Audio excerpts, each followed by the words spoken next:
Hi friends, இன்றைக்கி வந்து ஆடி பூரம். நானே என் தங்கச்சி பொண்ணு 3 பேரும் கோயிலுக்கு போயிட்டோம். தங்கச்சி பையன் என் பசங்க 2 பேரும் டியூஷன் போயிட்டாங்க. அங்கே போனால் என் தம்பி ஒய்ஃபும் தம்பி பையனும் வந்திருந்தாங்க. எல்லோரும் சாமி கும்பிட்டு பிரசாதம்லாம் வாங்கிட்டு வந்துட்டோம்.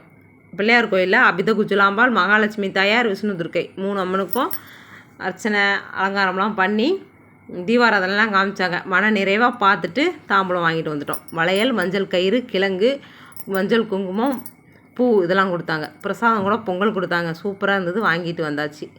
மன நிறைவாக இருந்தது. எல்லோரும் ஆடி போகிறதுக்கு கோயிலுக்கு போனீங்களா அப்படின்றத சொல்லுங்கள். வளையல் வாங்கினீங்களா அப்படின்றதையும் சொல்லுங்கள். வர வழியிலேயே இந்த ப்ளவுஸ்க்கு லைனிங் துணி எடுக்கணும், அதையும் எடுத்துகிட்டு வந்தாச்சு. அந்த ப்ளவுஸை கட் பண்ணி வச்சு 1 மாதம் ஆகுது.